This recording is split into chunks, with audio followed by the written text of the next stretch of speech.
Hey, good morning, good afternoon, or good evening, whenever it is that you're watching. This is Mr. V, and this is going to be a short synopsis and a lecture for History 1302, and it is going to cover the years approximately 1845 to 1877. As you notice that the years are getting more and more condensed. This is going to cover the U.S. Mexican War, uh, which is from 1846 to 1848. I do not call it the Mexican American War because it was not the Mexicans against the Americans, it was the U.S. Americans against Mexico. And Mexico is otherwise known as the Yankee invasion of Mexico, La Invasión Yankee de Mexico. Okay? Um, so we're going to be discussing that, and then we're going to discuss Prelude to the Civil War, which are going to be the years pretty much 1850 to 1860, 1861. You know, we're going to go pretty much from the uh, Compromise of 1850 and then on through the firing on Fort Sumter, and that's where I will stop. I'm not real big on covering battles and all of that stuff. I'll leave that for Ken Burns or somebody else to cover those on YouTube on a good documentary. There's plenty of documentaries that cover the battles. I'm going to focus on policy and what brings us to the war. That's the most important, okay? Now, I don't want you to be too distracted by that, okay? I needed a backdrop, and that's the blanket that my wife gives me that I can use when I get cold and I'm sitting on my chair and watching my television here in my shed. I refuse to call it a man shed because my wife comes in here and watches movies with me, and so do my kids, and so on and so forth. So anyway, so let's get started. Uh, let's talk. Let's get started with, and I have to be careful because I am biased here when it comes to the U.S.-Mexican War. Uh, let's talk about the territorial land grab of the southwestern United States, okay? And what we're going to see there is that when James K. Polk, right after the annexation of Texas, okay, under John Tyler, what we're going to have is that James K. Polk is going to run on an expansionist agenda. And what they do to steal his thunder once he gets elected is that they go ahead and they annex Texas, okay? Now, it's not ratified until later, until the Polk administration, but people don't really know that. They just know, oh, Texas is annexed. It's really not admitted into the Union officially. Everything is done and said for until the administration of James K. Polk. Okay?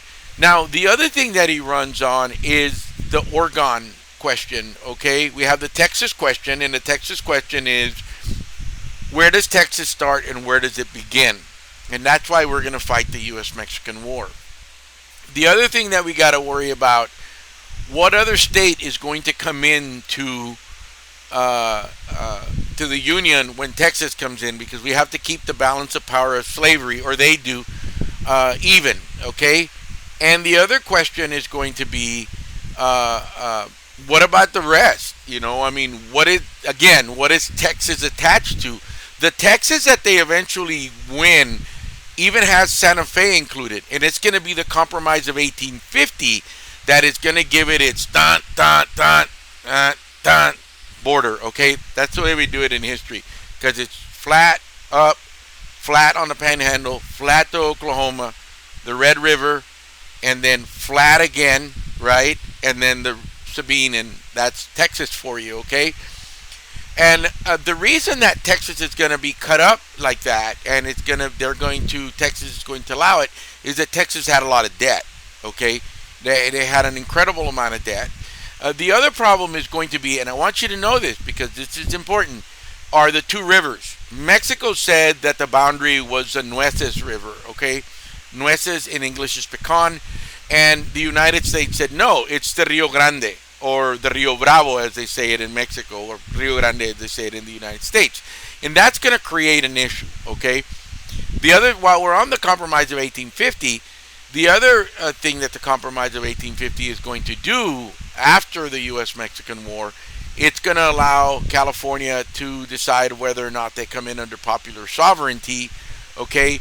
And it's also going to set the present demarcation lines of of Texas, and it's also going to set up money for the establishment of the finest institution of learning in the world, and that's the University of Texas at Austin. Okay? Now, I did get a little ahead of myself, but I can't tell you how important the Compromise of 1850 is. Okay, so when Polk comes into office, he first deals with the British on the issue of 54-40 or fight, and saying, you know, where are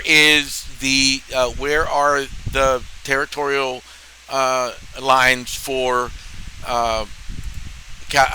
Oregon. And what they're going to do, because it does become quite an issue, is going to be where does Oregon start and where does it end? Okay, at what parallel? And they want it at the 54th parallel, 54-40, and this is way up there when you look at your map. I mean, it isn't anything that is even relatively feasible, because then the way the United States would be shaped would look so incredibly odd, okay? So that's going to be the major issue, okay? Now what's going to happen is that they're going to settle on the 49th parallel, and they're going to give Great Britain or Canada Vancouver Island, which I think was a big mistake. We should have kept Vancouver Island, you know. But that's what we end up. So now the Oregon Territory is from the 42nd parallel, which is right on the top of California, all the way to the 49th parallel, which is the present. Now, one of the reasons that they were able to, the British were able to argue that they needed to get only up until the 49th, is that there were not a lot of settlers that identified as U.S. Americans above the 49th parallel, okay? One of the things that happened in the Oregon Territory, and that kept them from getting more territory that would have been in the United States, was the fact that there was kind of like this open immigration where they were just commingling up there, and by the time they realized, the British realized that there were way too many Americans there. Much easier for them to go than for the British to get there, you know, from Great Britain, having to cross the whole continent and make it to the other side, or cross the continent on the other side and make it to Asia, and then take a boat from China to the North American continent. Okay, so after that is taken care of, then we have to focus on the U.S.-Mexican War. And what's going to happen here is that basically what Polk wants to do is that he wants to buy this territory from Mexico, and they're going to use the same argument that they used under the Adams-Onis Treaty, is that they're going to say, look, you Mexicans, you know, you can't take care of this territory, and we have like runaway slaves that are going there and all this, and you need to be able to take care of this. You need to be able to wrap your head around this, and what happens here is that Mexico says no. So they send this guy from Louisiana. I always get a kick out of him. His qualification for going to Mexico is that he knew Spanish. Okay, John Slidell.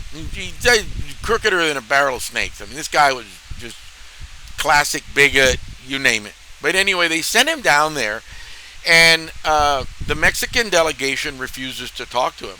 So he comes back and he tells Polk, and Polk says, well, these Mexicans are halting American progress, and because they're halting American progress, we have the right to declare war on them. So what he does is that he sends General Zachary Taylor.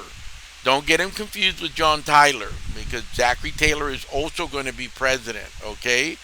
By the way, John Tyler, he still has great grandkids that are living today. Look that up. It's really bizarre, okay?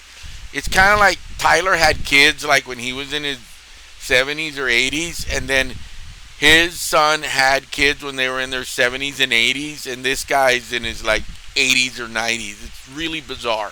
You got to check it out, all right? Now, with that said, and I always wonder, did they open John Tyler papers? I mean, it's supposed to be 20 years after his grandkids were born or something like that. I don't know. I'm sorry, I went off on a tangent there.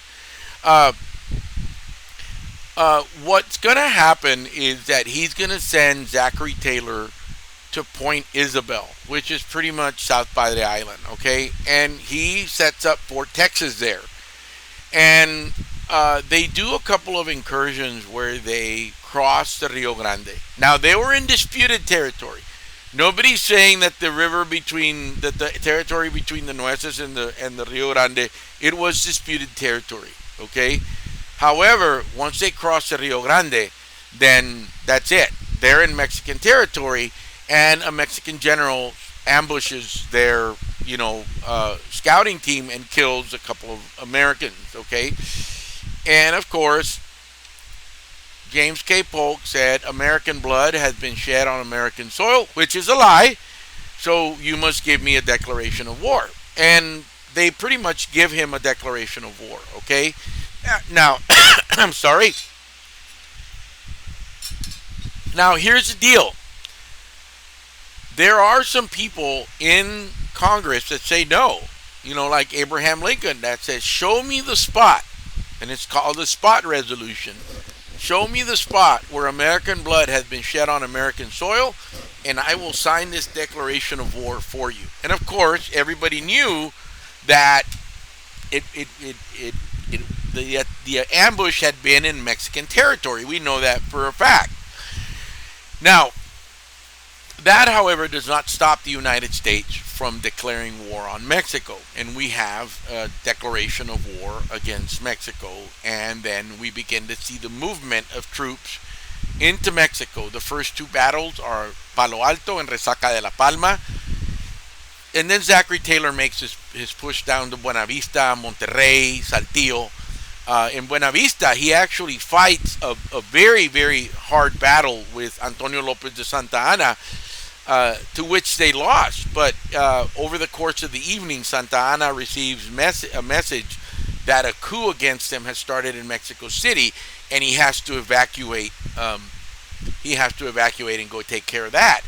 And what happens here is that James K. Polk is upset that Zachary Taylor does not go after Santa Anna, and Zachary Taylor had chosen to stay behind and to take care of his wounded and the Mexican wounded, okay, because Santa Anna just left him there, and give his troops time to rest up. And what ends up happening is that James K. Polk loses faith in him and has him just retreat and come back to Washington.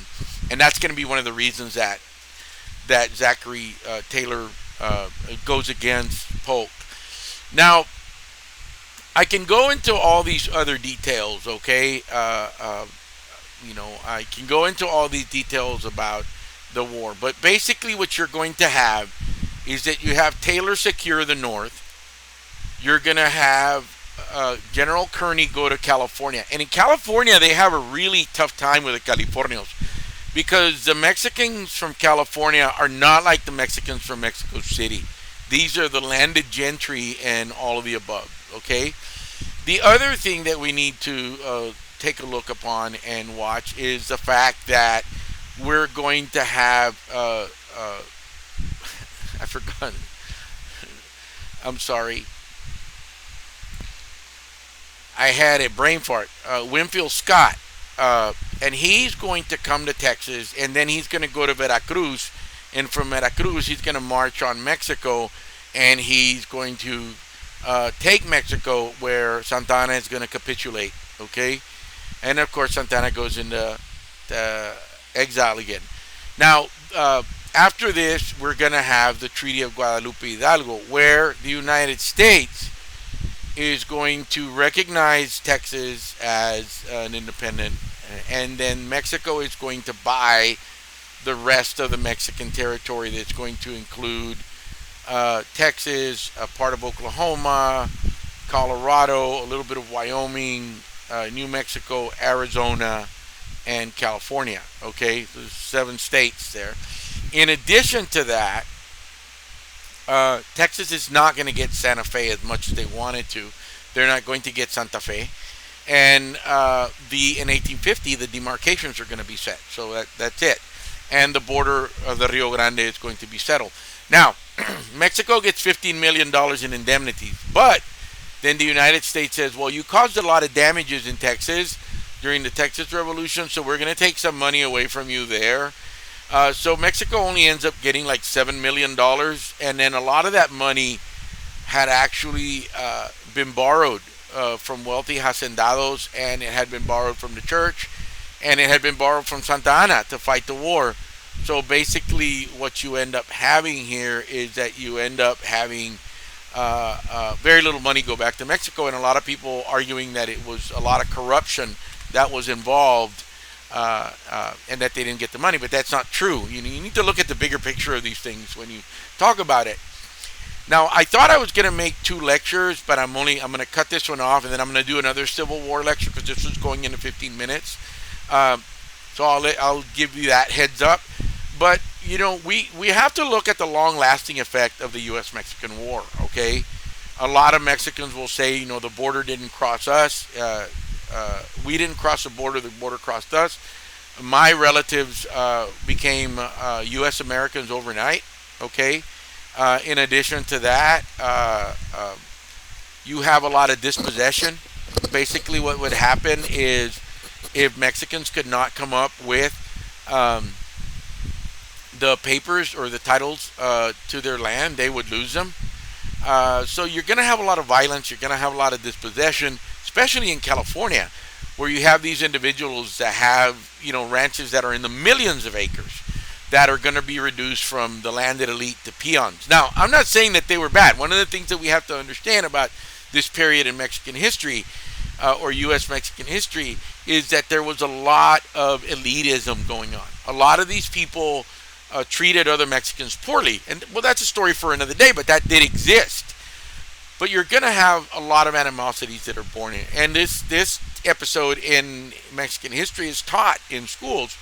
So a lot of students are really, hold it dear to their heart, and there's a lot of animosity, especially with the conquering of Mexico City and the raiding of the Palacio of Chapultepec, which is basically back then the equivalent of the White House. The United States basically do what the British did in 1812 to the White House, where they don't burn the Palacio de Chapultepec, because it is made out of stone, so they can't burn it. But that's going to leave a mark, and those things are going to be a problem and later on and in the future now. Okay, now I'm not saying that we should go back to Mexico. No, I mean, history's been written and it is what it is. But I'm just saying that we need to recognize that these things happened, that this was a war of aggression from the United States against the country of Mexico. Mexico did nothing to provoke either the loss of Mexican territory during the Texas question, okay, or the loss of almost half of their national territory, what they say, el territorio nacional. Okay, so I want you to keep those things in mind. But important battles, I really want you to know Resaca de la Palma and Palo Alto, because they're the first ones, and Buena Vista, because it could have been the straw that would have broken the camel's back, and the United States would not have won against Mexico. Okay. In addition to that, we're going to have the San Patricio Battalion, which are Irish that decide to stay fight with Mexicans because they were not discriminated there, or were they discriminated because they were Catholic. That's why you have so many. You have a lot of red-haired Mexicans that live in the area of Monterrey and Saltillo and Buena Vista, because a lot of them that deserted in those areas. Some of them were hung in Mexico City, but that's one of the reasons that really that you have all of a sudden you'll come out to like O'Higgins and O'Connor and names like that. Why is there a Mexican Juan O'Connor? And it's like, well, it goes back to the U.S.-Mexican War. And we'll have to see there is that we're gonna see those dynamics come into play. And I think that I may have forgotten one or two things, but remember, this is just a brief synopsis. This is just to give you an idea of what I'm looking for. Oh, and one more thing. The number one killer of U.S. Americans in the U.S. Mexican War was disease or people that were soldiers that were wounded and then died of disease. Okay, so I want you to look at those things. And this video has gone to 20 minutes, so I'll make one for you on the Civil War or the coming of the Civil War, and I should have it up here soon. You all take care, be kind to each other, and wear your masks.